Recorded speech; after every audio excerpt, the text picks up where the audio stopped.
முடியும். தமிழ்நாட்டுக்கும் டெல்லிக்கும் தான் போட்டி, டிஎம்கேக்கும் டெல்லிக்கும் தான் போட்டின்னு திமுக தலைவர் தமிழக முதலமைச்சர் சொல்லிட்டே வர்றாரு.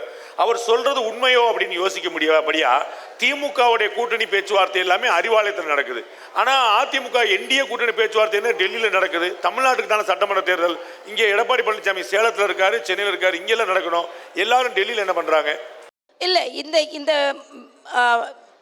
பார்வையே தப்புன்னு நான் நினைக்கிறேன். அப்படி பார்த்தா கனிமொழி எதுக்கு போய் நேராக டெல்லிக்கு போய் அங்கே குழப்பம் இருக்கும்பொழுது ஏன் டெல்லிக்கு போனாங்க? ராகுல் காந்தியை பார்த்தாங்க. ஒரு கட்சி தேசிய கூட்டணியில் குழப்பம் இருந்துச்சு போனாங்க. இப்போ எல்லாரும் போயிருக்காங்க. உங்க கூட்டணியில் சொல்ல வரேன். ஒரு கட்சி தேசிய கட்சி, ஒரு கட்சி மாநில கட்சி, ஆண்டு கொண்டிருக்கின்ற தேசிய கட்சி. அங்கே எல்லோருமே அமைச்சர்களாக இருக்கிறார்கள். அண்ணன் எடப்பாடியார் அவர்களை நேராக பார்த்து தமிழ்நாட்டுக்கு வந்து தான் கூட்டணியை உறுதி செய்தார் மரியாதைக்குரிய அமித்ஷா அவர்கள்.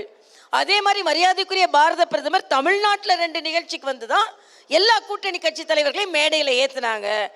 ஆக இன்னைக்கு மத்தியில் ஆட்சி செய்து கொண்டிருக்கின்ற ஒரு கட்சி நிர்வாக ரீதியாக அவங்க வந்தால் நல்லா இருக்கும். ஏன்னா அங்கே மத்திய தலைவர் அங்கே தான் இருப்பார், அகில பாரத தலைவர் அங்கே தான் இருப்பார், எங்களுக்கு இன்சார்ஜஸ் எல்லாரும் அங்கே தான் இருப்பாங்க.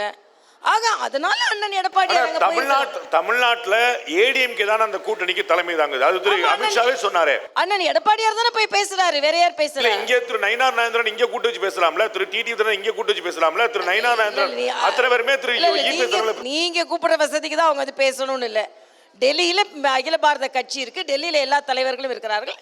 அண்ணன் எடப்பாடியார் ஒரு நட்பு ரீதியாக போறாரு. இல்லை, என்ன பிரச்சனை நான் கேட்கிறேன்.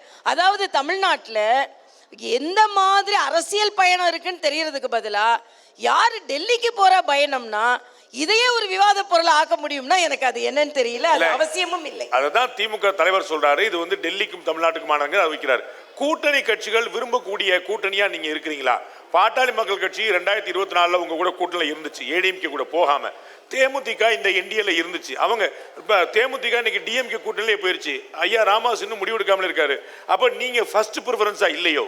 அப்படிலாம் இல்லை. நாங்கள் ஃபர்ஸ்ட் ப்ரிஃபரன்ஸாக இருக்கிறதுனால தான் நாங்கள் ஒரு பலமான கூட்டணி அமைத்திட்டோம். அவங்களோட ப்ரிஃபரன்ஸ் இந்த நேரத்தில் அவங்களோட ப்ரிஃபரன்ஸ் எதுவாக இருக்குன்னு நீங்கள் கேட்கணுமே தவிர நாங்கள் ஃபர்ஸ்ட் ப்ரிஃபரன்ஸாக இருக்கோமான்னு கேட்கக்கூடாது. நாங்கள் ஃபர்ஸ்ட் ப்ரிஃபரன்ஸாக தான் இருக்கிறோம். ஆனால் அங்கே போய் கூட்டணி சேர்ந்தவங்களோட ப்ரிஃபரன்ஸ் வேற மாதிரி இருந்ததுன்னா அதுக்கு நாம் என்ன செய்ய முடியும்? அதைத்தான் நான் சொல்றேன். விஜயகாந்த் காலத்துல இருந்து அவங்க உங்க கூட டிராவல் பண்ணிருக்காங்க.